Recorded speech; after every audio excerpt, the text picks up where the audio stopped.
అలాగే ఈ సంవత్సరంలో తూర్పు ఈశాన్య దేశాలలో భూకంప నమోదు కూడా కనిపిస్తోంది.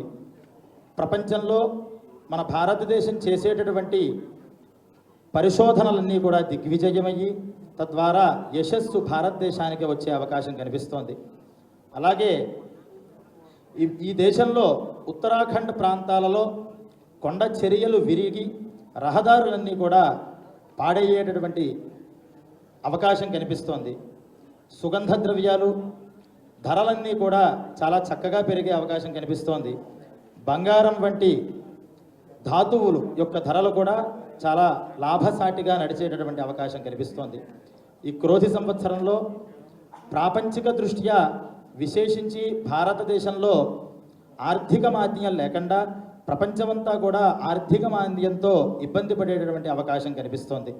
అలాగే మూఢాలు గురుమూఢమి 7వ తారీఖు మే నెల నుంచి ప్రారంభమై జూన్ 7వ తారీఖు దాకా గురుమూఢమి, ఏప్రిల్ 28 నుంచి జూన్ 7 దాకా శుక్రమూఢమి ఉండడం వల్ల శుభముహూర్తాలు ఏమీ కూడా ఆగస్టు వరకు కూడా కనిపించట్లేదు.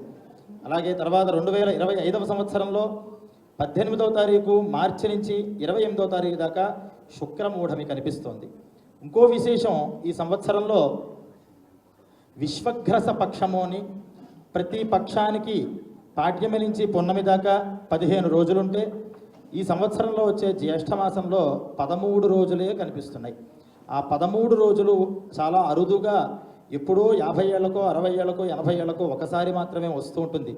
అలా ఆ సంవత్సరం ఏ సంవత్సరంలో అయితే ఈ విశ్వగ్రస పక్షం వస్తుందో ఆ విశ్వగ్రస పక్షం వచ్చేటటువంటి సంవత్సరంలో ప్రజలందరికీ కూడా మానసికంగా ఉద్రేకం పెరిగి దేశ సరిహద్దుల్లో మతకల్లోలాలకి దేశంలో ఉన్నటువంటి వాళ్ళకి కూడా పరస్పర వైషమ్యం కనిపించే అవకాశం కనిపిస్తోంది. అలాగే మన తెలంగాణ రాష్ట్రంలో ఉన్నటువంటి 50 మంది రాజకీయ నాయకులకి కూడా రాబోయేటటువంటి ఎన్నికల్లో ఎవరెవరైతే పాలకపక్షంగా ఉన్నారో వారు కొంత కష్టసాధ్యంగా ప్రయత్నం చేసే అవకాశం కనిపిస్తోంది. ప్రతిపక్షంగా ఉన్నటువంటి వాళ్ళందరూ కూడా ప్రయత్నం కనుక చేసినట్లయితే దిగ్విజయాన్ని పొందే అవకాశం కూడా కనిపిస్తోంది. ఈ